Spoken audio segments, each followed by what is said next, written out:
With us now are Charles Gibson, anchor of ABC's World News, and by phone, Tom Brokaw, the former anchor of the NBC Nightly News. Gentlemen, good morning, and thanks for taking the time to speak with us. Good morning, Harry. Good morning, Harry. How are you? Very well. Charles, for those of us of a certain age, it's hard for us to remember certain eras that we lived through without thinking about Walter and how he did the job he did. Absolutely. I mean, he was, as I've said, the gold standard and remains so and always will be so because he basically invented these jobs. And there was no flash and dash in the news in those days. It was Walter in front of a desk, and it was always about the news. You always felt that. I remember you just mentioned 1963. He started a half-hour broadcast. Very few people remember that the evening newscasts were 15 minutes until 1963. He began it with an interview of John Kennedy from over in Hyannis. And then it was not long after that that he was reporting on Kennedy's death. But he really did set the standard for all of us who have followed in his footsteps. Tom, talk about Walter Cronkite a little bit, because he was a man who lived in New York and who was accessible to a lot of us. He was a great storyteller. He was terrific company, as Morley Safer said earlier this morning. Well, he was a true bon vivant. He loved New York. He missed very few Broadway openings or movie premieres with his beloved Betsy at his side. You always knew that it was going to be a good evening if Walter and Betsy were there. We shared many anecdotes, drinks, dinner, and always a laugh, always a laugh.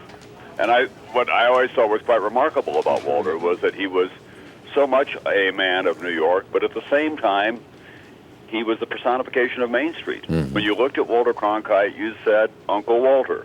The title avuncular never fed anyone more perfectly than Walter.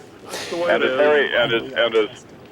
as Charles was just saying, we're all the beneficiaries of the standards that he set. And I dare say I have to give some tribute to Chet Huntley and David Brinkley in the early days as well. When network news first began, it could have gone in a lot of different directions, but it became a very serious enterprise.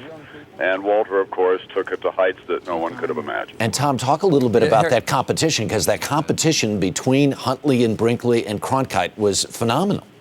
It was. Huntley and Brinkley obviously took off very quickly.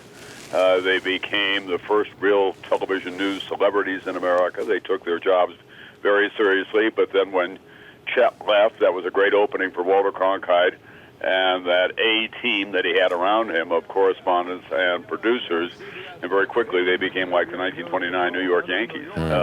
And to be across the street from them was sometimes frustrating, but I always admired the work that CBS News would do.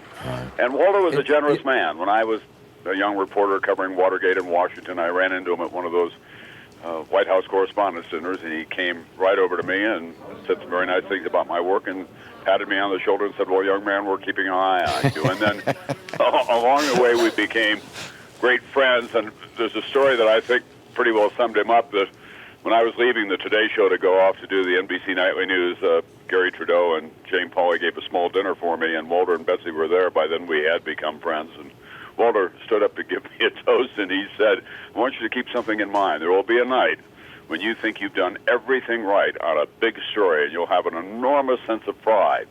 And then you'll walk out of your office into the streets of New York, and there in New York alone will be millions of people who didn't see anything that you'd done." And I think that was very helpful to me. And Walter had that kind of perspective. Listen, he was very proud to be who he was. He loved being Walter Cronkite. But at the same time, no one could mock Walter Cronkite more effectively than he could. He was enormously self-aware that way. Charles, talk a little bit more about you. We just interrupted you for a second there. You were about to say something. No, I think Tom made an interesting point.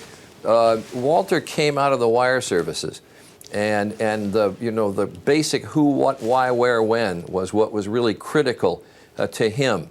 And when people came to him, I remember we had a conversation about it once, when people came to him and talked about the fact that you ought to run for office, et cetera, and you are the most trusted man in America, et cetera, that was heresy to him. It was not about Walter. And so much of this business has gotten to the point where it's about the people who were on the air. And Walter always made sure that you understood it was about the news. And indeed, as he preached to those of us who came up in the business after him, that was always what he was talking about. And I think you sensed that always when you watched him. Tom makes an interesting point. We were very fortunate, I think, in this business, and as a result, I think the country fortunate that people like Chet and David at NBC and Walter at CBS really set the standards. I wish I could say ABC was in the game in those days, but we really weren't. So many people from CBS who cut their teeth working for Walter Cronkite ended up going to ABC and to NBC, and they populate the world of news as we know it. Let's get Brian Williams on the phone with us now. Brian, good morning. Good morning, and thanks for having me. Your thoughts this morning as we look back at Walter Cronkite and what he meant to us and what he meant to the country? Well, I don't think we can overstate his place. It's unfashionable to say this, but I think in one aspect we were a little bit better off as a country when we only had 2-3 choices in the evening to watch. In this respect, it did give us a communal experience. You know, I always say that where I grew up, the houses were so small, we could see the light reflection in our neighbors' windows on either side of us, enough so that we knew that they too were watching the CBS Evening News with Walter Cronkite. Not much diversity of media or viewpoint there, but it gave us a kind of a central notion of our nation and our world, and we tended to talk about it the next day because we kind of knew and assumed that we were seeing the same thing the night before. And for that to be, back during his dominant years, one guy who was, as my friend put it, addressing the nation instead of doing the evening news, what a tremendous responsibility. And he wore it so well as kind of an aw shucks guy from Missouri. I'll change the word. You know, it's interesting, Tom, just following up on that, this notion that these networks would say this half hour of time is going to be actually devoted to news, and it created a tone for the culture. Because as Brian suggested, we all watched, and we all did talk about it the next day. The culture has changed a lot, and I think maybe we were, as Brian suggested, better served in that time. Well, the last thing I want to do is disagree with my colleague Brian or with you, Harry. I think we just have to work harder at it now. I think the country is probably, when you stand back, better off to have the many choices that it has. There were some big stories that the evening news in all of its glory, the NBC Nightly News, the ABC News, didn't pay quite enough attention to.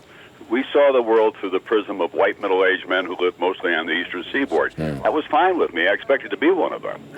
But at the same time, they didn't take the women's movement seriously enough at the beginning, for example. We missed a lot about science and medicine that was important, and breakthroughs in cancer. You know, it was pretty much Washington-oriented, and internationally, obviously, it got a good deal of attention. Wow. And now you just have to work harder at it.